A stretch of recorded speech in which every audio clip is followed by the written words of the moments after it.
పరిశుద్ధుడైన మా తండ్రి, ఇంతవరకు బిడ్డల ద్వారా పాటలు పాడుకొనడానికి ఆత్మ సహాయం చేసిన తండ్రి, దేవ ఆరాధనలో, దేవ క్రమములలో నైనా నీ యొక్క ఆత్మ సహాయము ద్వారా పాలు పొందడానికి కొరుగు చూపించిన తండ్రి స్తోత్రములు. దేవా వాక్యము చదివిన బిడ్డలను నాయన మరింత ఘనముగా చదువుటకును పాడుటకు నీ ఆత్మ సహాయం అనుగ్రహించండి.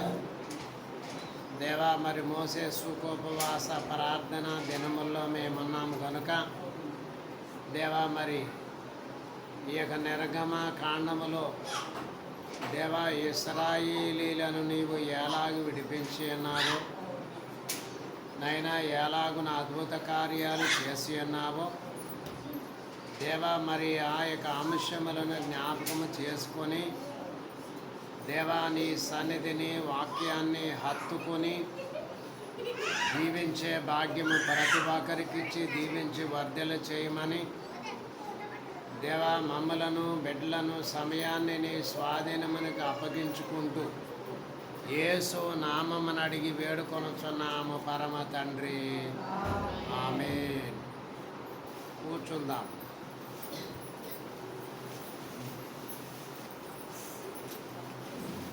పరిశుద్ధ గ్రంథములో నుండి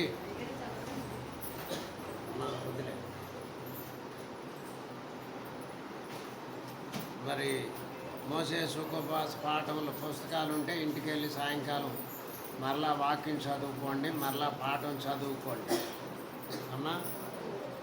గనుక మరి ఈ యొక్క నిర్గమ కాండములో 4వ అధ్యాయము, నిర్గమ కాండము 4వ అధ్యాయము 20వ వచనం. 4వ అధ్యాయం 20వ వచనము. మోషే తన భార్యను తన కుమారులను తీసుకొని గాడిద మీద నెక్కించుకొని ఐగుప్తుకు తిరిగి వెళ్ళారు. మోషే దేవుని కర్రను తన చేత పట్టుకొని పోయెను. చల్లాడు గనక మరి వాక్యములో రాయబడిన వాగ్దానమును బట్టి మోషే 40 సంవత్సరాలు ఐగుప్తు దేశములో ఐగుప్తీయుల యొక్క విద్య నేర్చుకున్నాడు. ఇదొక పాఠము. రెండవ పాఠము, మిద్యాను యాజకుడైన ఇత్రో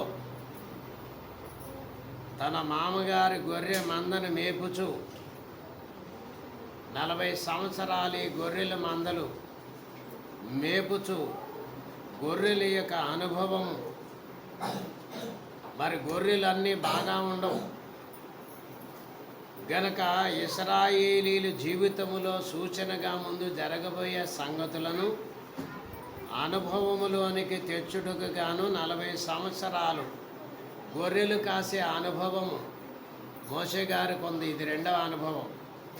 మూడవ అనుభవము, మరి ఇశ్రాయేలీలను 40 దినాలు ఈ యొక్క ఐగుప్తి నుండి దేవుడు వారిని విడుదల కలిగించిన తరువాత కానాను దేశానికి చేరటానికి మరి 40 దినాలు 40 సంవత్సరాలు గనక మరి ఈ మోషే ఇశ్రాయేలీలను నడిపించే అనుభవాన్ని మరి 40 సంవత్సరాలు అనుభవం చూస్తాం.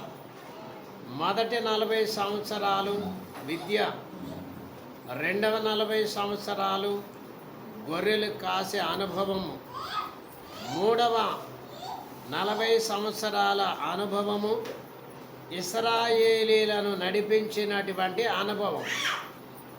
గనక మరి ఈ గొర్రెలు కాస్తున్నప్పుడు మరి దేవుడు ఇశ్రాయేలీలను నడిపించడానికి మోషేను ఏర్పాటు చేసుకున్నాడు. ఈ యొక్క మోషే మరి గొర్రెలు కాసేటప్పుడు తన చేతిలో ఒక కర్రను ఉపయోగించాడు. ఈ కర్రను చూస్తే మనము చాలా చోట్ల ఈ కర్ర మనము చూస్తాం. ఏంటంటే రాత్రి కాలంలో నడిచేవాడు త్రొట్రెళ్ళకుండా ఉండటానికి కర్రను, చేలగట్లో తిరగటానికి మరి ఊతముగా ఈ కర్రను చేత పట్టుకొని వెళ్ళును. దానిని ఏ కర్ర అంటారు? చేతి కర్ర. చేతి కర్ర. అలాగే వృద్ధాప్యములోనికి వచ్చిన తర్వాత గనక శరీరములో శక్తి, నడవటానికి వీలు కలగని పరిస్థితిలో మనిషి చేతికొక కర్ర, ఈ కర్ర మీద ఆనుకొని కొంత బరువు కర్ర మీద వేసి సులువుగా నడిచి వెళ్ళటానికి ఇది ఊతముగా ఉండే కర్ర. ఇది ఊత కర్ర. మొదటిది చేతి కర్ర, రెండవది ఊత కర్ర. గనక మరి కర్ర యొక్క సంగతి ఏమై ఉండొచ్చు అని మనము ధ్యానం చేసుకోవాలి. గనక మరి ఈ మోషే గారు గొర్రెలు కాయటానికి ఒక కర్రని ఉపయోగించాడు. ఆ కర్ర గొర్రెలు తోలటానికి, అలాగే తనకు ఉపయోగార్థముగా ఉండటానికి ఈ యొక్క మోషే చేతిలో ఒక కర్ర ఉంది. గనక ఈ గొర్రెలను మేపుతూ ఇశ్రాయేలీలను నడిపించడానికి ఈ కర్ర చాలా బాగా ఉపయోగపడుతుంది. గనక మోషే చేతిలో ఉన్న కర్ర అది రోజు చూసే కర్రే, అది రోజు వాడుకునే కర్రే. గనక అది రోజు మరి తాను వినియోగిస్తున్నటువంటి కర్రే. గనక దేవుని వాక్యము కూడా కర్రకి ఉపయోగముగా మరి సాదృశ్యముగా ఉంది. ఏది ఏమైనా మరి ఈ మోషే చేతిలో ఉన్న కర్ర దేవుని కర్రగా మారడం, ఈ మోషే చేతిలో ఉన్న కర్ర దేవుని కర్రగా మారడం. గనక ఈ 20వ అధ్యాయములో మోషే దేవుని కర్రను, గనక మోషే చేతిలో ఉన్న కర్ర, గనక మోషే చేతిలో ఉన్న కర్ర మోషే దగ్గరే ఉంది. అది దేవుని కర్ర ఎందుకు అయ్యింది?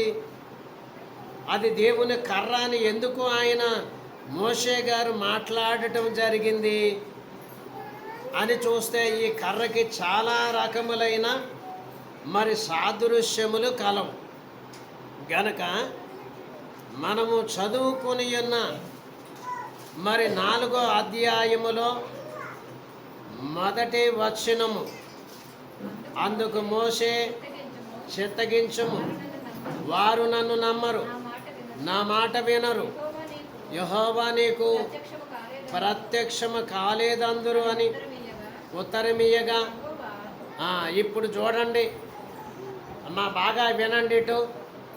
గనక 2వ వచనములో దేవుడు దగ్గరికి మోషే వెళ్ళి గనక తనకు తెలిసినటువంటి భాషలో, తనకు తెలిసినటువంటి విధానములో గనక మరి మోషే దేవునితో ఏమంటున్నాడంటే, చిత్తగించము, నన్ను నమ్మరు, నా మాట వినరు, గనక యెహోవా నీకు ప్రత్యక్షము కాలేదు అని అందరూ.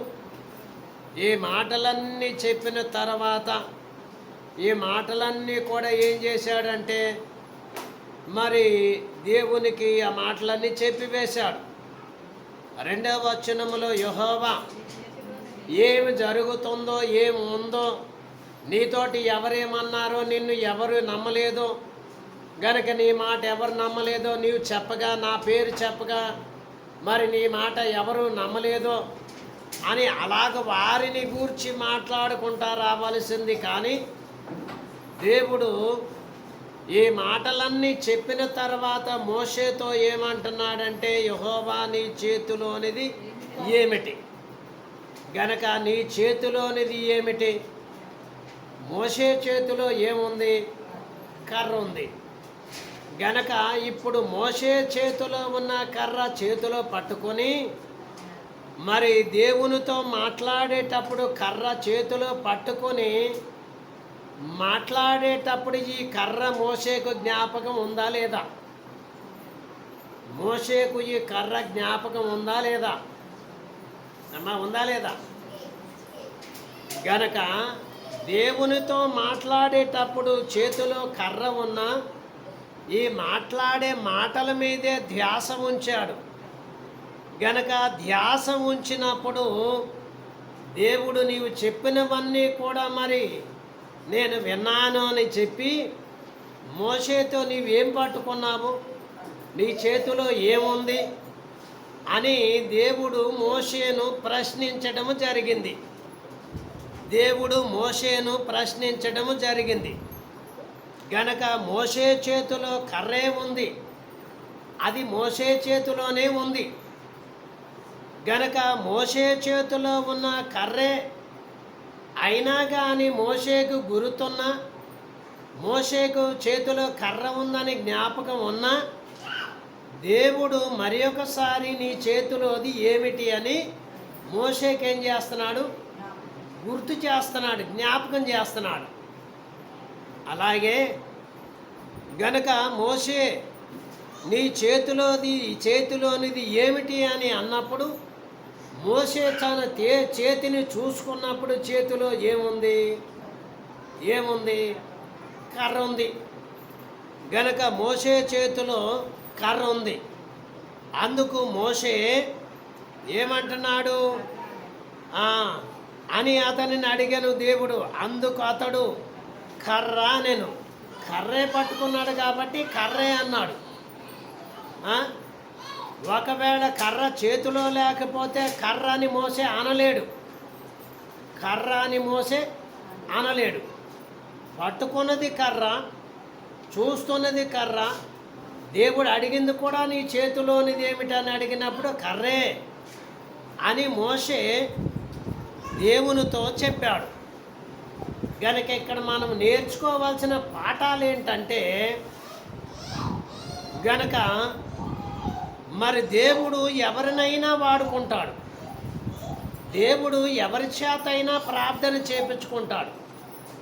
దేవుడు ఎవరైనా కానీ దేవునికి లోబడితే దేవుడి పని చేయడానికి అవకాశం ఉంటుంది. లోబడేవారు దేవుని పని చేస్తారు, లోబడని వారు దేవుని పని చేయరు. ఇది మనకి బాగా అర్థమైనటువంటి సంగతే. గనక మరి మోషే లోబడుతున్నప్పటికీ ఇప్పుడు మోషేలో ఉన్నటువంటి పిరికితనాన్ని లేక భయాన్ని పోగొట్టాలి. దేవుడు పోగొట్టాలి అంటే ఏం చెయ్యాలి? గనక మోషేను దేవుడు స్థిరపరచాలి. దేవుడు తన మాటల ద్వారా స్థిరపరచాలి. దేవుడు తన మాటల ద్వారా మోషేను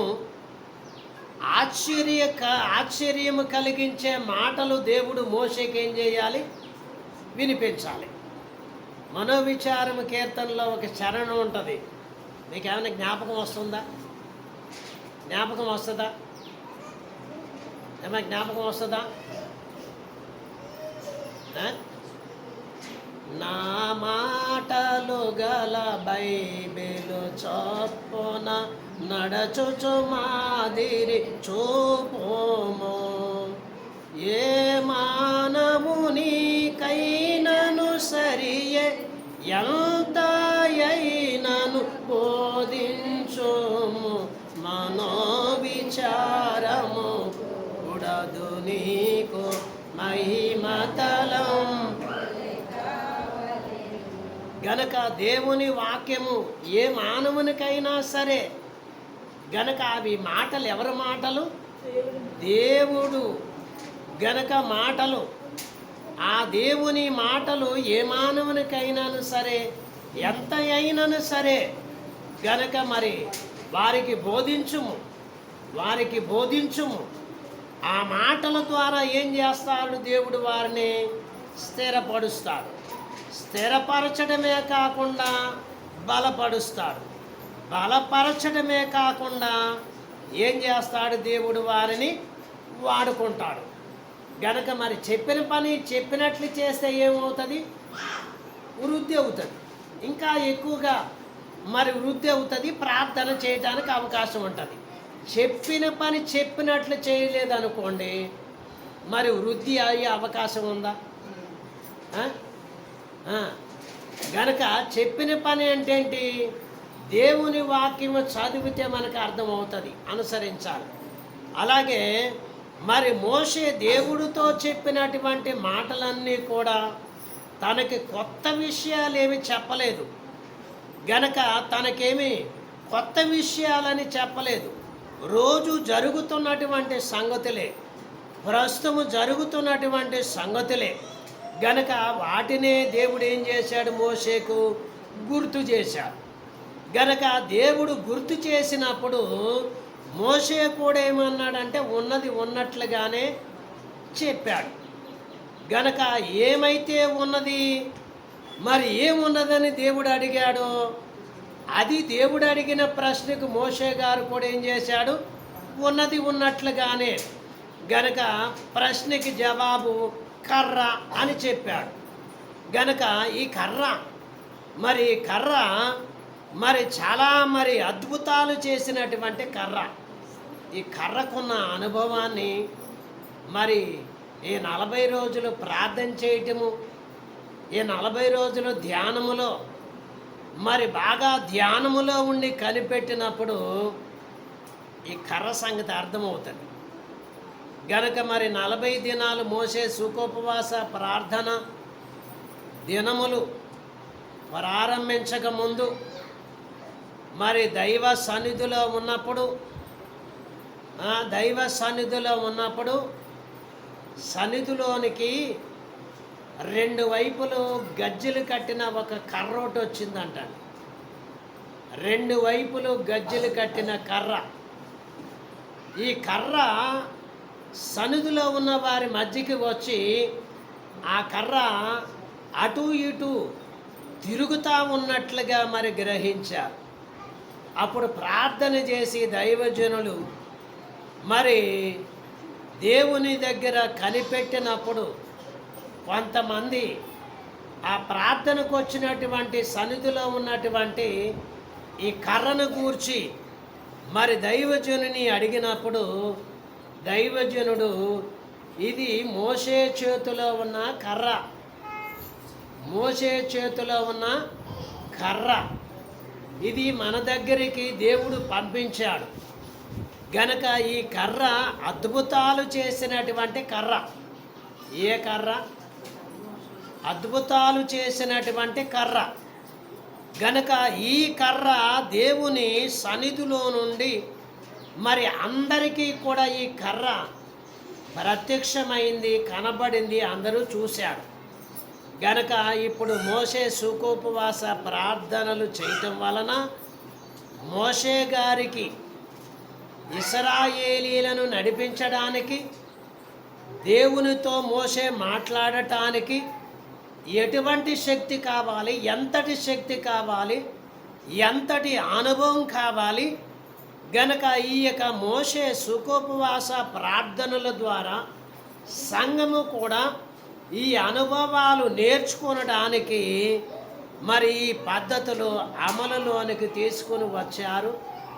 ఆరంభము చేసిన నాటి నుండి నేటి వరకు ఈ మోషే సుఖోపవాస ప్రార్థనలు జరుగుతున్నాయి, సంవత్సరము. గనక మరి మనం పాలు పొందుతూనే ఉన్నాము. మరి ఆ యొక్క ప్రార్థనల అనుభవాన్ని మరి మనము నేర్చుకుంటూనే ఉన్నాం. గనక ఇప్పుడు మరి మోషే గారి చేతిలో ఉన్న కర్ర పరలోకానికి ఎందుకు వెళ్ళింది అమ్మా? సన్నిధిలోనికి దేవుడు ఎందుకు ఈ కర్రని పంపించాడు అమ్మా? ఎందుకు పంపించాడు? గనక వాక్యం ఎక్కడిది? వాక్యం ఎక్కడిది? వాక్యం ఎక్కడిది? వాక్యం ఎక్కడిది అమ్మా? ఏమన్నారు? వాక్యం ఎక్కడిది? వాక్యమే దేవుడు, పరలోకములో ఉన్న దేవుడు. వాక్యం ఎవరు? దేవుడు. గనక మరి ఆయన వాక్యమై ఉన్నటువంటి దేవుడు. యోహాను సువార్తలో 1వ అధ్యాయం 1 నుంచి చదివితే ఆదియందు దేవుడు ఏమై ఉన్నాడు? ఆదియందు దేవుడు వాక్యమై ఉండెను. గనక మరి వాక్యమై ఉన్నటువంటి దేవుడు ఇప్పుడు మన మధ్యకు శరీరధారిగా వచ్చాడు, ఒక వస్తు రూపములు, మనిషి రూపములు. గనక ఆ వాక్యము శరీర రూపంగా మన మధ్యకు వచ్చను. ఇప్పుడు వాక్యం ఏమై ఉంది మనం చూస్తున్నాం. గనక మరి ఆది కాండము 15వ అధ్యాయము 1-2 వచనాల్లో అబ్రహామునకు కూడా ఏమొచ్చింది? వాక్యం వచ్చింది అబ్రహాము దగ్గరికి. ఏమొచ్చింది? ఇది జరిగిన తర్వాత యెహోవా వాక్యము అబ్రహామునకు దర్శనమందు వచ్చి, అబ్రహామా భయపడకు, నేను నీకు. గనక ఇప్పుడు ఏమంటున్నాడు దేవుడు? గనక వాక్యము దర్శనములో అబ్రహాము దగ్గరికి వచ్చి అబ్రహాముకు దర్శనములో కనబడి, అబ్రహామా నేను నీకు ఏమై ఉంటాను? కేడెము. కేడెం అంటే ఏంటి? నిన్ను కాపాడేవాడను, నిన్ను రక్షించేవాడను, నిన్ను విడిపించేవాడను, గనక నిన్ను పోషించేవాడను. ఇలాగ చాలా మరి రకములైనటువంటి అర్థాలు కలవు. గనక మరి వాక్యము దర్శనమందు అబ్రహామునకి కనబడి దర్శనమిచ్చను వాక్యము.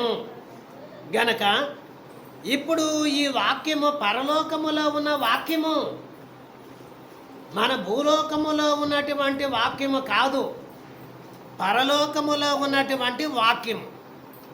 ఈ వాక్యము ఎవరు రాశారు? ఈ వాక్యము ఎవరు రాసిచ్చారు అని మనం చూస్తే గనక మరి నిర్గమకాండములో 40 దినాలు మోషే మరి దేవుని సన్నిధిలో సీనాయి పర్వతం మీద ఉండగా రాతి పలకలు మరి తయారు చేసి రాతి పలకల మీద దేవుడు 10 ఆజ్ఞలు స్వయముగా దేవుడు తన వేలుతోనే వ్రాసినట్లు నిర్గమకాండములో మనం చూస్తాం. గనక మరి దేవుడు తన వాక్యమును ఈ యొక్క మరి భాగములో చూస్తే దేవుడే స్వయముగా ఈ యొక్క వాక్య భాగమును వ్రాశారు. గనక వ్రాసినటువంటి ఈ యొక్క వాక్య భాగము వాక్యమయ్యినటువంటి దేవుడు ఏం చేశాడు అమ్మా? ఇప్పుడు గనక ఈ కర్ర రూపములో మరలా మనకి ప్రత్యక్షమై గనక దేవుని వాక్యము 2 అంచులు కలిగిన ఖడ్గము లాంటిది అని మనము చదువుతూనే ఉన్నాం. గనక 2 అంచులు కలిగినటువంటి ఖడ్గమైన ఈ వాక్యము దేవుడు మనకు అర్థమయ్యే రీతిలో, మనకు అర్థమయ్యే అక్షరాల భావములో నిర్గమకాండము 31వ అధ్యాయం 18వ వచనములో, మరియు ఆయన సీనాయి కొండ మీద మోషేతో మాట్లాడుట చాలించిన తరువాత ఆయన తన శాసనములు గల 2 పలకలను అనగా దేవుని వ్రేలుతో రాయబడిన రాతి పలకలను అతనికిచ్చెను. గనక వాక్యమై ఉన్నటువంటి దేవుడు ఈ రాతి పలకల మీద దేవుడే తన వేలుతో స్వయముగా ఏం చేశారు? రాశారు. వాక్యం 10 ఆజ్ఞలు రాశారు. గనక వ్రాసినటువంటి ఈ వాక్యము మనకేమై ఉన్నది అంటే మనం చదువుకునే విధానాన్ని బట్టి మనకు అర్థమవుతుంది, మనం ధ్యానం చేసే విధానాన్ని బట్టి మనకి అర్థమవుతుంది. గనక మనం చాలా జాగ్రత్తగా భయముతో భక్తితో చదివితే బాగా అర్థమవుతుంది. గనక మనం వాక్యాన్ని చదువుతూనే ఉన్నాం.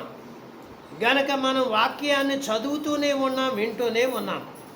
మరి ఆయన యొక్క చేతిలో ఉన్నటువంటి మోషే చేతిలో ఉన్న కర్ర దేవుని వాక్యముగా కర్ర ఎలా మారింది అనేది మనం తెలుసుకోవాలి. గనక కర్ర అంటే భూమి మీద గనక మరి వర్షం కురిసినప్పుడు ఏదో రకమైన చెట్టు గనక మరి చాలా రకములైన చెట్లు మలుస్తాయి. కొన్ని విలువైన చెట్లు ఉన్నాయి, కొన్ని సువాసనకరమైన చెట్లు ఉన్నాయి, కొన్ని సుగంధ వాసన ఇచ్చే చెట్లు ఉన్నాయి. గనక ఏ చెట్టు మరి దానికి ఉన్న తలంపులను బట్టి దానికి ఉన్న లక్షణాలను బట్టి ఆ వాసన వెదజల్లుతుంది. గనక ఈ భూమి మీద ఎన్ని చెట్లు ఉన్నా కానీ మరి ఎన్ని రకములైన చెట్లు ఉన్నా ఎన్ని రకములైనటువంటి మరి సువాసనలు వచ్చినా గనక దేవుని వాక్యమునకు మించిన పరలోక సంబంధమైన సువాసన తెచ్చే వాక్యం ఏదంటే బైబిల్ గ్రంథమే. బైబిల్ గ్రంథమే గనక మరి దేవుని వాక్యమును కూర్చున్నటువంటి సువాసన ముందు చూసారా, అది చాలా మరి శ్రేష్టమైంది, చాలా స్వచ్ఛమైంది. గనక కొన్ని చెట్లు ఎలాగ మంచివి శ్రేష్టమైనవి ఎలాగూ దేవుడు ఏర్పాటు చేశాడో అలాగునే మోషే కూడా గొర్రెలు మొట్టమొదటిసారి తన మామ మందని మేపడానికి అరణ్యములోనికి వెళ్ళినప్పుడు గొర్రెలు తోలటానికి ఒక కర్ర కావాలి కాబట్టి మరి ఏదో ఒక చెట్టుని ఒక మంచి కర్రని మరి తాను ఒక కర్రని ఏర్పాటు చేసుకొని ఈ గొర్రెలను తోలటానికని వర్షం వచ్చినప్పుడు తనకి మరి ఉపయోగార్థముగా ఉండటానికి ఈ కర్రను మోషే ఈ 2 విధాలు ఉపయోగించుకోవడానికి ఈ గొర్రెలు కాసే అనుభవాన్ని బట్టి ఈ కర్రను మోషే ఏర్పాటు చేసుకున్నాడు. గనక ఈ మోషే ఈ కర్రను ఏర్పాటు చేసుకునేటప్పుడు నీవు ఇలాంటి కర్ర చేసుకో, లేక ఇలాంటి కర్రను తెచ్చుకో, లేక ఇలాంటి కర్రని దగ్గర పెట్టుకో అని సహజముగా ఎవరు చెప్పరు. కానీ వారికి ఇష్టమైనటువంటి విధానమును బట్టి ఆ పద్ధతిలో ఆ కర్ర గనుక ఆ చెట్టు కొమ్మను మరి ఏర్పాటు చేసుకుని ఒక కర్రగా వినియోగించదు. ఈ మోషే దగ్గరున్న ఈ కర్ర ఎన్ని సంవత్సరాలు ఉంది? 40 సంవత్సరాలు ఉంది కర్ర. గనక ఒక్కొక్క వ్యక్తి అయితే ఒకసారి కర్ర మరి ఏ రకంగానైనా లేకపోతే అనుకోదని బట్టి సరిగా లేకపోతే ఇంకో కర్ర అలాగా పరిస్థితులను బట్టి గనక మరి రకరకాలైన కర్రలను ఏర్పాటు చేసుకునవచ్చు. కానీ మోషే మొట్టమొదటిగా తాను గొర్రెలు కాసుకొనడానికి ఏర్పాటు చేసుకున్నటువంటి కర్ర 40 సంవత్సరాలు గొర్రెలు తోలటానికని 40 సంవత్సరాలు ఇశ్రాయేలీలను నడిపించడానికి 80 సంవత్సరాలు వాడాడు ఈ కర్రని. 80 సంవత్సరాలు ఈ కర్రని మోషే గారు చేతిలో గనక ఎప్పుడు పండుకున్నా కానీ దాన్ని పక్కనే పెట్టుకునేవాడు. గనక మరి నిద్రలో నుంచి లేవగానే ఆ కర్ర చేతిలో పట్టుకునేవాడు. గనక మనకు ఒక వాక్యము గుర్తు రావాలి. మీకు ఏమైనా గుర్తొస్తుందా? ఏమైనా గుర్తొస్తుందా? దేవుని ధర్మశాస్త్రము దివారాత్రములు ఏం చేయాలంట? ధ్యానం చేయాలి.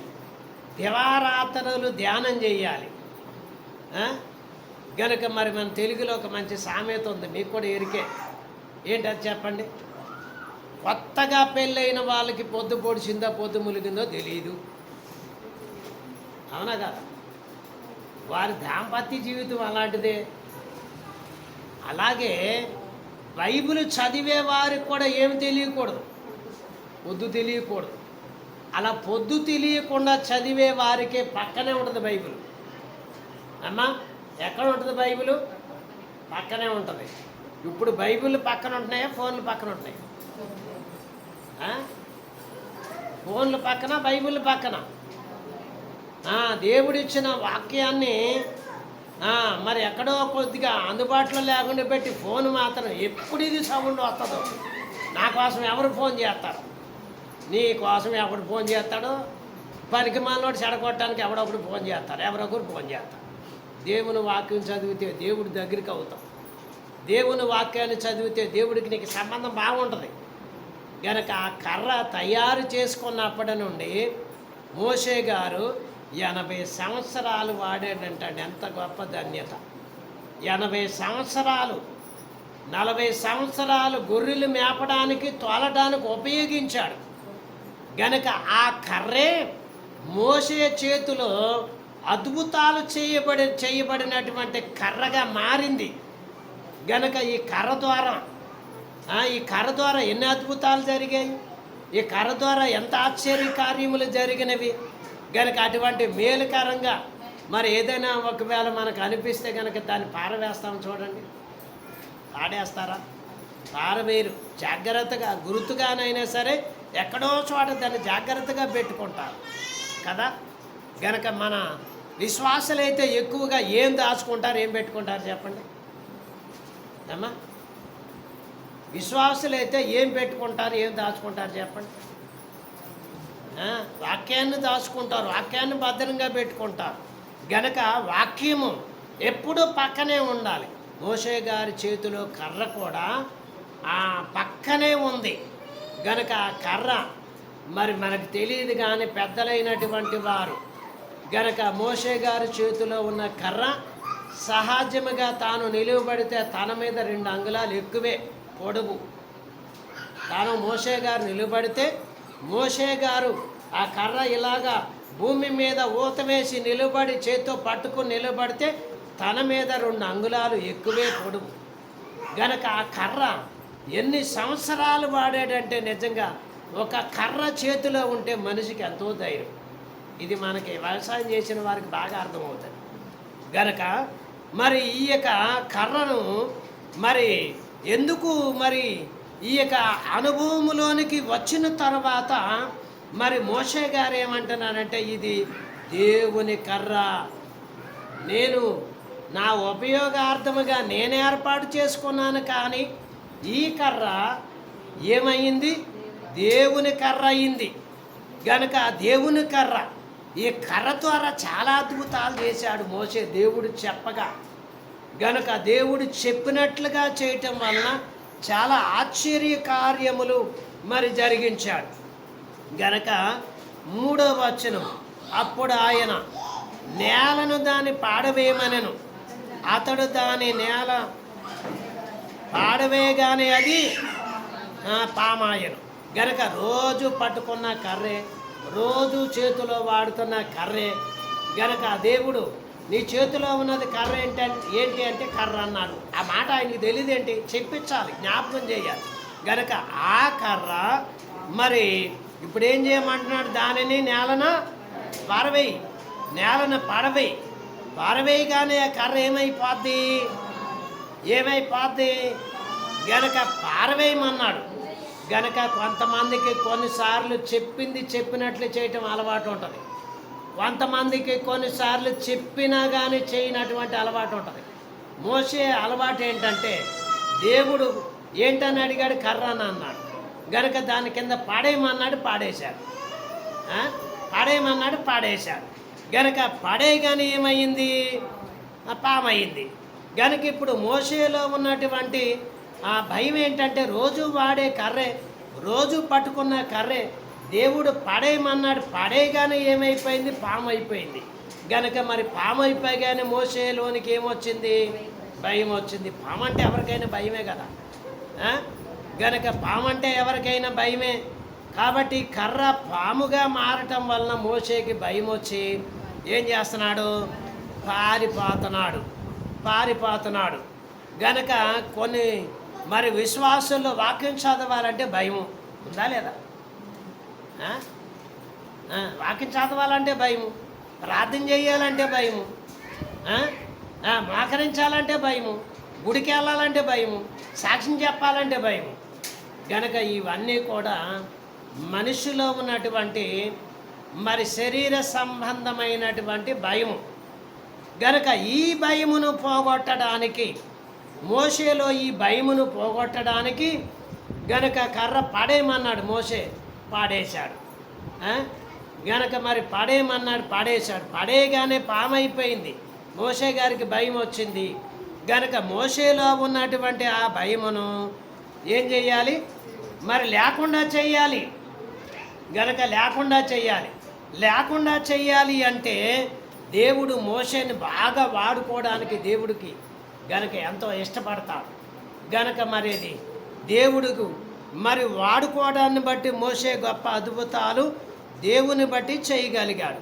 గనక 4వ వచనములో మరి అప్పుడు యెహోవా నీ చెయ్యి చాపి దాని తోక పట్టుకొనమనగా అతడు తన చెయ్యి చాపి దాని పట్టుకొనగానే అది అతడి చేతిలో కర్రాయింది. ఇలా పాడేసేటప్పుడు గనక భయం లేదు. పడేసిన తర్వాత పామైపోయింది, భయం వచ్చింది. మరలా మోషేలో భయం పుట్టి వెళ్ళిపోతూ ఉంటే గనక మోషేను దేవుడు మరలా తీసుకొచ్చి గనక ఆ పాము తోకను పట్టుకోమని గనక పట్టించాడు. గనక మరి దేవుడు ఒకవేళ తనే పట్టుకొని మోషే చేతికి కర్రగా మార్చి, కర్రగా ఎందుకు ఇవ్వకూడదు?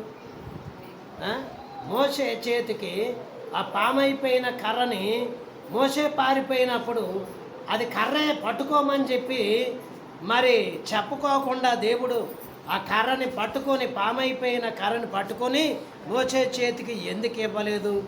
పడేసింది మోషే కాబట్టి మరలా ఏం చేయాలి? మోషే దాన్ని పట్టుకోవాలి, మరలా మోషే పట్టుకోవాలి. గనక అలా పట్టుకోమన్నాడు దేవుడు, పట్టుకోవాలి. గనక వాక్యాన్ని పట్టుకోండి, దేవుని సన్నిధిని పట్టుకోండి, దేవుని చిత్తాన్ని పట్టుకోండి. గనక అర్థం కాకపోతే దేవుడు కనపడే వరకు వెతకండి. గనక దేవుడు ఏం చేయాలో చెబుతాడు. అలాగే మోషే చేయవలసిన పనులు గనక మోషే చేత చిన్న చిన్న పనులు రోజు చేస్తున్న పనులే.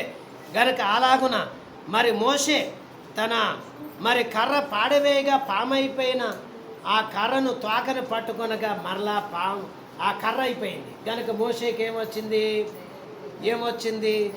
ధైర్యం వచ్చింది. గనక ఎందుకు ధైర్యం వచ్చింది? దేవుడు పడవేయమన్నాడు, పడేశాడు, పట్టుకోమన్నాడు, పట్టుకున్నాడు. గనక మరలా తన చేతిలో కర్ర అయింది. గనక నన్ను నమ్మి విద్య నేర్చుకున్న ఎడల పండితులే. ఎవరు పండితులు? దేవుని నమ్మి విద్య నేర్చుకున్న వారు పండితులు. మనోవిచారం కీర్తనలో ఉంటుంది, నన్ను నమ్మి విద్య నేర్చుకున్న ఎడల పండితులే. ఇప్పుడు మీరు పండితులు కావాలా వద్దా? నన్ను చూడండి, పెద్ద పెద్ద కళ్ళు చేసి చూడండి. మీరు పండితులు అవ్వాలని ఉందా? ఎంతమంది పండితులు అవ్వాలని ఉందో చేతులు పైకి ఎత్తండి.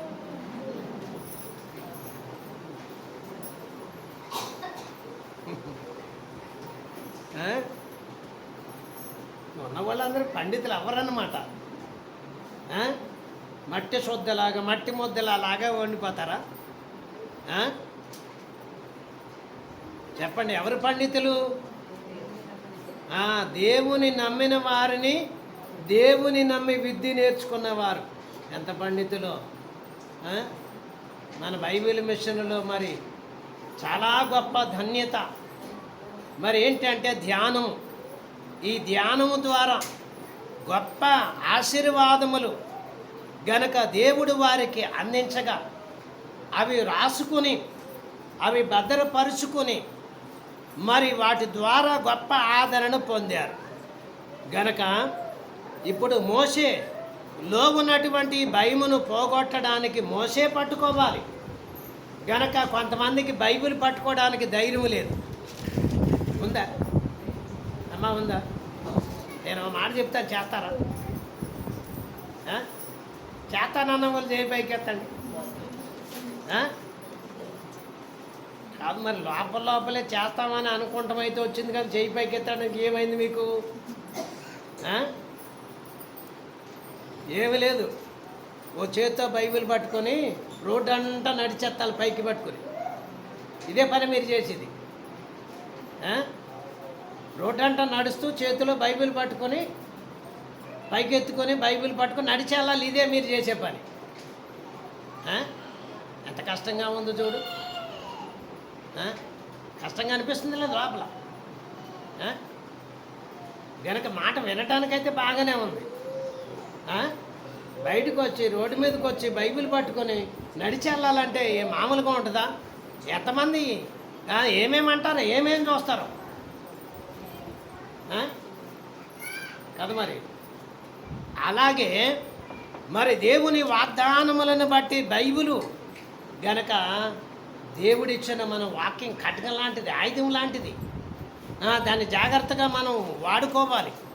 జాగ్రత్తగా మనం ఏం చేయాలి? వినియోగించాలి. అలా వినియోగించినప్పుడు బాగా జాగ్రత్తగా మనము మరి అనుభవంలోనికి వచ్చిన తర్వాత వాక్యము మనకి పైపైనే ఉంటే పైపైనే అర్థమవుతుంది. వాక్యం పైపైనే చదివితే చదవాలనే భావం మీద నేను చదవాలని చదువుకోకపోతే తప్పులు చదువుతారు. అలా కాదు. గనక దేవుడు అవకాశం ఇస్తే నేను కూడా వాక్యం చదువుతాను అనుకున్న వాళ్ళు తప్పులు చదవరు, అక్షరాలు వదిలిపెట్టరు. ఇలాగన ఈ పరిస్థితిలోనికి వచ్చేసరికి చూస్తే మరి మనం జాగ్రత్తగా ఉండాలి. వాక్యము గనక జాగ్రత్తగా మనం ఒకటి చేత్తో పట్టుకోవాలి, రెండు హృదయం అనే పలక మీద దేవుడు రాస్తాడు, దాన్ని భద్రంగా దాచుకోవాలి. గనక దేవుడు అద్భుతాలు చేయటానికి దేవుని చేతిలోని ఒక కర్రగా గనక దేవుని చేతిలో ఒక వస్తువుగా వాడబడాలన్నదే దేవుడి ఉద్దేశం. దేవుడి సన్నిధిలో పనిచేయాలి. గనక పని చేయటానికి వాడబడాలంటే ఏదో పని చేయాలి. గనక ఏదో పని చేస్తేనే మరి దేవుని సంఘములోని వాడబడినట్లుగా ఉంటుంది. నువ్వు ఏ పని చేయకుండా ఉంటే మరి వాడబడినట్లుగా ఉండదు. గనకనే అనుభవము ఏం చెప్తుందంటే లెమ్ము, వాడుము, నీలో ఉన్నటువంటి ఆ శక్తిని బయటికి తీసి వాడుము. అది ఎలా పనిచేస్తుందంట అండి? ఎలా పనిచేస్తుందంట? సూర్యుని వలె పనిచేస్తుంది. అంత బాగా పనిచేస్తుంది. గనక ఉన్నదేదో వాడుకోకుండా, ఉన్నదేదో అర్థం కాకుండా, ఉన్నదేదో తెలియకోకుండా ఉంటే జీవితంలో ఏం అర్థమవుతుంది చెప్పండి? ఏం అర్థమవుతుంది? గనక మనము దేవుని చేత వాడబడాలి. దేవుని పనిలో వాడబడాలంటే దేవుడు చెప్పినట్లుగా నడవాలి. సరే, 17వ అధ్యాయము నిర్గమకాండము 17వ అధ్యాయము 9వ వచనం. 17వ అధ్యాయము మన కొరకు మనుష్యులను ఏర్పరిచి వారిని తీసుకొని బయలు వెళ్ళి అమాలేకీలతో యుద్ధము చేయము. రేపు నేను దేవుని కర్రను చేత పట్టుకొని ఆ కొండ శిఖరము మీద నిలిచేదనా. నేను ఏం చేస్తాడంట అండి? మోషే యెహోషువకు మరి కొంతమంది గనక యుద్ధము చేయటానికి గనక మీరు ఏం చెయ్యాలి? రేపు మనకు యుద్ధం ఉంది, రేపు మనకు శత్రువులు వస్తున్నారు, మనం యుద్ధములో జయం పొందాలి. గనక జయం పొందాలంటే ఏం చెయ్యాలి? ప్రార్థన చేసేవాళ్ళు ప్రార్థన చేయాలి, యుద్ధం చేసేవాళ్ళు యుద్ధం చేయాలి. గనక నీ ప్రార్థన అనే చేతులు ముడుచుకుంటే పని జరగదు. నీ ప్రార్థన అనే చేతులు ఏం చేయాలి? ఎప్పుడు కూడా ఏం చేయాలి? చాపబడి ఉండాలి. ప్రార్థన అంటే నేను ప్రార్థన చేస్తున్నాను ప్రభువా అని 2 చేతులు పైకెత్తి ప్రార్థన చేయొచ్చు. కానీ చేతులతో పాటు ఏమి లేగాలి? నోరు లేస్తుందా? కొంతమంది ప్రార్థన చేస్తున్నారు, కర్మగాలి ఆమెను అంటున్నారు, ఏమంటారు తెలియటం లేదు. ఏమంటున్నారు తెలియడం లేదు. మిగతా సంగతులని బాగా వర్కౌట్ అవుతున్నాయి. ప్రార్థన కడుకు వచ్చేటప్పటికి ఏం మాట్లాడుతున్నారో, ఎవరైనా ప్రార్థన చేస్తే వినాలని చాలా ఆశగా ఉంటారు.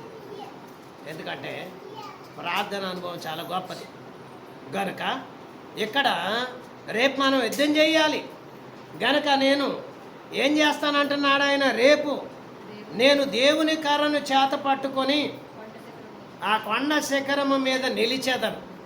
ఏం చేస్తానంటున్నాడు ఆయన, నిలబడాలి. నిలిచుంటాను అన్నాడు. ఎక్కడ నిలిచుంటాను? ప్రార్థనలో. గనక ప్రార్థనలో దేవుని సన్నిధిలో నిలుచుంటాను. దేవుని కర్రను చేత పట్టుకొని గనక ఈ అద్భుతాలు చేసిన కర్ర అనుభవాన్ని బట్టి మోషే గారు, ఇది నా చేతిలో కర్ర, నేను గొర్రెలు కాసిన కర్ర అంటం మానేసి ఏం చేశాడంటే మెల్లమెల్లగా అనుభవాన్ని బట్టి దేవుని కర్ర అంటం మొదలుపెట్టాడు. ఆ కర్రను చూసినప్పుడల్లా దేవుడి జ్ఞాపకం వచ్చాడు. ఆ కర్రను చూసినప్పుడల్లా అద్భుతాలు జ్ఞాపకం వచ్చినాయి. కర్రను చూసినప్పుడల్లా గనక దేవుడు చేసిన ఆశ్చర్య కార్యాలు జ్ఞాపకం చేసుకున్నాడు. గనక నేను దేవుని కర్రను చేత పట్టుకొని, దేవుని కర్ర గనక శత్రువు మీద యుద్ధం చేయాలంటే ఏ కర్ర కావాలి? ఏ కర్ర కావాలి? ప్రార్థన అనే ఆయుధం మన దగ్గర ఉన్న వాక్యం అనే ఖడ్గము కావాలి. ఎక్కడుంది వాక్యం అనే ఖడ్గము? ఎఫెసీ పత్రిక 6వ అధ్యాయం 10వ వచనంలో చదువుతాం. కిందకి చదువుకుంటూ పోతే ఆత్మ ఖడ్గము. ఏ ఖడ్గము? ఆత్మ ఖడ్గం. గనక మరి వాక్యం ఎలాంటిదంటే 2 అంచులు కలిగిన ఖడ్గం. గనక వాక్యము మరి చేత పట్టుకొని గనక నేను ప్రార్థన చేస్తాను. ప్రార్థన చేసేటప్పుడు ఎలా చేయాలి? ఎలా చేయాలి? ఎలా చేయాలి? వాగ్దానాలు ఎత్తుకొని చేయాలి. మా పితరుల దేవ, మా పెద్దల దేవ, వాళ్ళకు వాగ్దానం ఇచ్చిన దేవ, వారిని రక్షిస్తానని వాగ్దానం ఇచ్చిన దేవ, గనక తరతరములకు దేవుడు నీవని ఆ వాగ్దానములు ఎత్తుకొని ప్రార్థన చేయాలి. ఆ వాగ్దానములు ఎత్తుకొని ప్రార్థన చేసినప్పుడు వాగ్దానం ఇచ్చిన వాళ్ళు ఎక్కడుంటారు? ఎక్కడ ఉంటారు అమ్మా? ఇంకో క్లూ ఇస్తాను, చెప్పండి. దేవదాసయ్య గారు వాక్యము బోధించేటప్పుడు అబ్రహాము గారి గురించి చెప్పడానికి మొదలు పెడితే అబ్రహాము గారి పక్కన కూర్చుని దేవదాసయ్య గారికి చెప్పేవారంట ఆయన జీవిత అనుభవం. దేవదాసయ్య గారికి చెబుతూ ఇలాగ మాటలు చెప్పినప్పుడు మధ్యలో ఏదైనా ఒక మాట వస్తే ఇది నా స్వంత మాటగా భావించండి అనేవారు. ఎలాగా? ఏదైనా మాట చెప్పవలసి వస్తే ఇది నా స్వంత మాటగా భావించండి అనేవారంట. ఏ గ్రంథం చదవటానికి, ఏ గ్రంథం ప్రసంగం చెప్పడానికి సిద్ధపడితే ఆ భక్తుడు వచ్చేవారంటండి. ఆయనకి ఆ విషయాలు చెప్పేవారు. ఇప్పుడు ఇంత వాక్యము రాసి ఇచ్చినటువంటి దేవుడు వాక్యం చదువుతుంటే నీవు చదివితే వింటాడా లేదు? వింటాడా లేదు? వింటాడు. అలాగే నువ్వు ప్రార్థన చేసినప్పుడు ఆయన పేరు ఎత్తుకొని, ఆయన వాగ్దానాలు ఎత్తుకొని ప్రార్థన చేసినప్పుడు ఆయన నీ దగ్గరకు వస్తాడు లేదా? వస్తాడు లేదా? వస్తాడు లేదా? మీరు ఏమంటున్నారు నాకు తెలియదు. గనక మరి ఒకవేళ మన బలహీనతను బట్టి మనం ప్రార్థన చేస్తూ గనక మనము దేవుడిని రమ్మని అడగకపోయినా, నువ్వు నన్ను రమ్మనకపోయినా నీ యొద్దకు నేనే వస్తానన్నాడు. ఎప్పుడది? నీకు మోకరించడం చేత కాదు, ప్రార్థన చేయటం చేత కాదు, బలహీనతలో ఉన్నామనుకో, అప్పుడు నీవు రమ్మనకపోయినా దేవుడే నీ దగ్గరకు వచ్చి నీతో ఏం చేస్తాడు? బలపరుస్తాడు, మాట్లాడతాడు. మరి ఇంత వాక్యం ఆయన చదివిన వాక్యాలు ధ్యానం చేసుకునేటప్పుడు మరి ఆయన కాకపోతే ఎవరు వస్తారు చెప్పండి? ఆయన నామమునే రక్షణ. కాబట్టి ఆయన నామాన్ని బట్టి మనము ఈ స్థితిలోనికి వచ్చినప్పుడు గనక మనం ప్రార్థన చేసుకున్నప్పుడు ఆ మాటలు వాక్యములో చదువుకుంటున్నప్పుడు దేవుడు మాట్లాడిన మాటలు మన మనసులోనికి వచ్చినప్పుడు అబ్బా దేవుడు ఎలా చెప్పాడా, దేవుడు ఎలా మాట్లాడా, దేవుడు ఎలా దర్శించాడా, దేవుడు ఎలా అద్భుతాలు చేశాడా అని మన మనస్సునికి ఏమవుతాయి అంటే అవి బాగా నచ్చి మరి వచ్చినట్లుగా ఉంటాయి. ఆ మాటలు పొందుపరిచేవాడు దేవుడే. గనక ఆ మాటలు పొందుపరిచేవాడు దేవుడే. గనక దేవుడు ఎవరినైనా వాడుకుంటాడు. గనక మరి దేవుని పనిలో వాడబడడానికి మనిషి కూడా ఏముండాలి? మనిషికి కూడా మరి దేవుని పని చేయటానికి లేక దేవుని చిత్తాన్ని జరిగించడానికి ఇష్టం ఉండాలా. గనక దేవునికి మరి పని చేయటానికి ఇష్టం ఉన్నప్పుడు ఆ తలంపు దేవునికి ఇష్టం కాబట్టి ఆ పని చేయటానికి దేవుడు కూడా దగ్గరికి వచ్చి ఏం చేస్తాడంటే నేర్పిస్తాడు. నువ్వు ఎలా ప్రార్థన చేయాలి నేర్పిస్తాడు. నువ్వు ఎలా మాట్లాడాలి నేర్పిస్తాడు. మోసేకి నేర్పించలేదా? నేను నత్తివాడిని అంట మొదలుపెట్టాడు. నత్తివాడ మోసే? చెప్పండి, నత్తివాడ? మోసే నత్తివాడేం కాదు, బాగా మాట్లాడతాడు. గనక మరి ఎందుకంటే ఈ మాటలన్నీ బాధ అనిపించి, ఈ పరిస్థితులన్నీ బాధ అనిపించి, ఇవన్నీ కష్టం అనిపించి ఇంకా లాభం లేదు కనుక నేను ఇలా చెప్పేసుకోవాలని దేవుడి దగ్గరికి వచ్చి ఏం చెప్తున్నాడు? నేను నత్తివాడను, నేను నాలుక మందం కూడా అయితే నాలుకెందుకు తిరుగుద్ది? నత్తివాడైతే మాట ఎందుకు మాట్లాడతాడు? నత్తివాడు కాదని మోసేకి తెలుసు, నేను నత్తివాడిని అంటున్నాడు. చాలామంది గనక తమకున్నటువంటి బలహీనతలను వాటిని ఒక రకంగా మరి నెపముగా ఎంచుకొని దేవుని పని చేయటానికి, దేవుని సన్నిధికి రావటానికి ఏం చెప్తారు? సాకులు చెప్పేవారు ఉన్నారు. అలా చెప్పకూడదు. అలా చెబితే దేవుని ఆశీర్వాదము పోగొట్టుకుంటారు. గనక ప్రతి ఒక్కరు కూడా ఏం చేయాలి? ప్రార్థన చేయాలి. ప్రార్థన చేసినప్పుడు దేవుడు వారిని వాడుకుంటాడు. గనక మోషేను వాడుకున్నాడు. మోషే తనకు మరి చేతిలో ఉన్న కర్ర, అద్భుతాలు చేసిన కర్ర, దేవుడు కర్ర. మనిషి దేవుడికి అభిషేకింపబడిన వాడు మనిషి, ప్రాణం ఉంది, జీవం ఉంది. గనక మరి నడవగలడు, మాట్లాడగలడు. వీడు మనిషి. మరి కర్రలో ఏముంటుంది? కర్రలో ఏముంది? గనక మనుషులందరూ గుర్తు చేసుకోవడానికి దేవుడు ఏం చెప్పాడంటే, గనక ఈ కర్రలో జీవము లేదు, ఈ కర్రలో బలము లేదు, ఈ కర్రలో శక్తి లేదు, ఈ కర్రలో ఏ విధమైన మరి పరిస్థితులు లేవు. అయినా ఈ కర్రను అద్భుతాలు చేయటానికి దేవుడు ఈ కర్రను వాడుకున్నట్లుగా ప్రతి మనిషిని, ప్రతి కులములో, ప్రతి జాతిలో, ప్రతి మతములో గనక చాలామంది అనేక సార్లు అనుకుంటారు, నేను ఎందుకు అసలు ఇలాంటి పేదవాడిగా పుట్టాను, ఎందుకు ఇలాగా నేను మరి పుట్టాను అని చాలామంది ప్రశ్నలు వేసుకుంటారు. వాళ్ళ ప్రశ్నలు కూడా నేను చాలా వరకు విన్నా. ఎక్కడ పుట్టాలో వాడికి ఏం తెలుసు? దేవుడికి తెలుసు. ఏ జాతిలో పుట్టాలో వాడికి ఏం తెలుసు? దేవుడికి తెలుసు. ఎప్పుడు రక్షింపబడాలో వాడికి ఏం తెలుసు? దేవుడికి తెలుసు. గనక దేవుడు మాట వినేవాడు కావాలి. గనక నీవు ఎవరిలో పుడితే, ఎక్కడ పుడితే ఆ దేవుడు పని చేస్తావో, దేవుడి చిత్తాన్ని తెలుసుకుంటావో ఆ దేవుడికి తెలుసు. రోమాపత్రిక 8వ అధ్యాయం 30-31 వచనాల చివరి వరకు చదువుకుంటూ పోతే ఏముంటుందంటే, జగత్తు పునాది వేయబడక మునిపే ప్రేమలో నిన్ను ఆయన ఏం చేశాడంట? ఏర్పాటు చేసుకున్నాడు. అక్కడేమీ లేదు, ఎవరు లేరు. గనక అప్పుడే ఏర్పాటు చేసుకున్నాడు, అప్పుడే ప్రేమించాడు. ఆ ప్రేమలో మరి ఉన్నవారు ఎంతమందో, ఎలుగులో ఉన్నవారు. ఆ ప్రేమ లేని వారు ఎంతమందో మరి మనకి తెలియదు. ఇలాగ చూస్తే గనక దేవుని యొక్క మహా గొప్ప కృప అటువంటిదే. గనక మనందరం ఏం చేయాలి? నేను దేవునికి ప్రార్థన చేయాలి, నేను దేవుని సంఘంలో పని చేయాలి, నేను దేవుని ఆత్మచేత నేను వాడబడాలి. అది కదా కావాల్సింది. గనక అదేమీ లేకుండా, ఆ సిద్ధపాటు ఏమి లేకుండా, అదేమి లేకుండా నేను ఊరికనే ఇలాగుంటాను, అలాగుంటాను, ఇలా చేయాలనుకుంటాను, అలా చేయాలనుకుంటానంటే మొదట నిన్ను నువ్వు తగ్గించుకోవడం నేర్చుకో. మోసే గారిలో దేవుడు ఏమన్నాడు?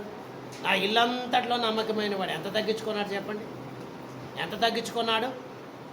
మోసే అనువాడు ఏమాయనో, ఒక అభిషక్తుడు, ఒక గొప్ప ప్రవక్తను. ఇలాగా మరి మోసే అనువాడు ఏమాయనో, ఎంత గడ్డైన ప్రశ్న చూడండి. ఇలాగ అన్నా కానీ ముఖం మీద అన్నా కానీ ఊరకనే ఉన్నాడు. తిరుగుబాటు చేశారు. మాకు సవిసారం లేని కూడి పెడుతున్నాం, మాకు కొండల దగ్గర నుండి ఐగుప్తు దేశంలో ఎంత చక్కగా తిన్నాం, ఏంటయ్యా మమ్మల్ని అరణ్యం చంపడానికి తీసుకొచ్చావా? ఏ మాట్లాడుతుంటే మోషే గారు ఎంత బాధపడి ఉండొచ్చు. దేవుని చిత్తాన్ని గ్రహించి ఏమీ అనలేదు. దేవుడి దగ్గరికి వెళ్ళే మొరపెట్టాడు, దేవుడి దగ్గరికి వెళ్ళే ప్రార్థన చేశాడు. గనక మోషే గారు అంత సహనము అంత ఓర్పు కలిగిన వాడు. గనక మోషే అంత గొప్ప అద్భుతాలు చేయగలిగినటువంటి వాడుగా దేవుని ఆత్మచేత దేవుని సంఘమును నడిపించడానికి అంత గొప్పగా వాడబడ్డాడు. నీ ఇంటిని రక్షించుకోవడానికి నువ్వు ఎంత గొప్పగా వాడబడాలి, నిన్ను నీవు రక్షించుకోవడానికి నువ్వు ఎంత గొప్పగా వాడబడాలి, నీ కుటుంబాన్ని రక్షించుకోవడానికి ఎన్ని గంటలు ప్రార్థన చేస్తున్నారు చెప్పండి? అలా చేస్తున్నారా? చేస్తున్నారా? చేస్తున్నారా? ఎంత చేస్తున్నారు? మీలో కరెక్ట్ అయిన ఆన్సర్ చేస్తూ ఉంటే కరెక్ట్గా మరి చెప్పగలరు. గనక ప్రార్థనా శక్తి మరి చాలా గొప్పది. ప్రార్థన ద్వారానే గనక గొప్ప గొప్ప కార్యాలు దేవుడు జరిగిస్తాడు. మనలో ఏమీ లేదు, పౌలు గారిలో ఏమీ లేదు, పేతురు గారిలో ఏమీ లేదు, ఎవరిలో ఏమీ లేదు. వారు ఎప్పుడు దేవుని వశమైపోయారో, వారు దేవుని వాక్యం వశములోనికి వచ్చారో అప్పుడు అద్భుత కార్యాలు జరగటం ఆరంభమైంది. ఇక్కడ మోషే కూడా అదే. గనక ఎప్పుడు దేవుని ఆధీనంలోనికి మోషే వెళ్ళిపోయాడు, మోషే శరీరంలో ఉన్న చెయ్యి కూడా ఆశ్చర్య కార్యాలు, కర్ర కూడా ఆశ్చర్య కార్యాలు, పేతురు గారి వస్త్రాలు కూడా ఆశ్చర్య కార్యములు. పేతురు గారి ప్రార్థన చేయలేదు, పౌలు గారి పేతురు గారు ఎక్కడుంటే అక్కడ ఈ రోగుల మీద వారికి మరి తగిలిన మరి రుమాలు చేతిగుడ్డలు తీసుకొచ్చి వారి వస్త్రాలకి తగిలించి అది పట్టుకెళ్ళి రోగుల మీద వేస్తే బాగా అయ్యేవారట. ఎంత గొప్ప శక్తి వచ్చింది, ఎంత గొప్ప బలం వచ్చింది. వారి శక్తి, దేవుని శక్తి పొందుకునే వరకు ప్రార్థన చేశారు. దేవుడు వారిలో నిలిచి గొప్ప కార్యాలు చేశారు. కనుక ఇప్పుడు అందరం ఏం చేయాలి? ప్రార్థన చేయాలి. నాకు ప్రార్థన రాదు అంటే బతుకు ఇంకొకలాగా మారిపోద్ది. నేను ప్రార్థన చేయను అంటే ఇంకొకలాగా మారిపోద్ది. తర్వాత ఎవరు మార్చడానికి దారులు దొరకవు. కాబట్టి దీపం ఉండగా ఇల్లు చక్కబెట్టుకోవాలి, ప్రార్థన చేయాలి. గనక బలమైన ప్రార్థన చేయండి, బలమైన ప్రార్థన చేసుకోండి. గనక దేవుని యొక్క ఆ కృపలో వరములతో నింపబడి మోషేలాగున నేను కూడా పనిచేయాలి, నేను కూడా దేవుని ఆత్మచేత నింపబడాలి, వాడబడాలి అని ప్రార్థన చేయాలి. గనక చాలామంది డిగ్రీ చదివిన వాళ్ళు, ఇంకా గొప్ప చదివిన వాళ్ళు వాళ్ళలాగా మాట్లాడాలి, వాళ్ళలాగా జీవించాలని చదువులేని వాడు జీవించడానికి వెళ్తే జీవితం వస్తుందా? చెప్పండి, వస్తుందా? రాదు. గనక వారు కష్టపడి లోకములో విద్య చదువుకున్నారు. వారి విద్య కంటే దేవుని దగ్గర నేర్చుకున్న విద్య గొప్పది. వారి విద్య కంటే దేవుని దగ్గర నేర్చుకున్న గొప్ప విద్య. ఒకవేళ పెద్ద డిగ్రీ చదివిన కన్నబిడ్డలకేమి తల్లిదండ్రుల డిగ్రీ పట్టా ఇచ్చేళ్తారా? ఇచ్చేళ్ళరు. గనక ఎవరి కాలమానానికి ఎవరి శక్తి కొలది వారికి తగిన ప్రతిఫలం. కష్టపడాలి, పని చేయాలి, దేవుడు నిన్ను కూడా వాడుకోవడానికి. గనక ఎంతో ఇష్టపడుతూ ఈ వాక్యాన్ని దేవుడు మనకి బోధించాడు. కాబట్టి సిద్ధపడండి, ప్రార్థన చేయండి. దేవుని చేతిలో దేవుని ఆత్మచేత వాడబడుటకు తగ్గించుకొని పరిశుద్ధ ఆత్మచేత నింపబడి వాడబడే కృప పరిశుద్ధాత్మ తండ్రి మీ అందరికి అనుగ్రహించును గాక. పరిశుద్ధుడైన మా తండ్రి, వాక్యము భద్రపరచండి, దీవించండి, ఆశీర్వాదించి వర్ధలు చేయమని యేసు నామమున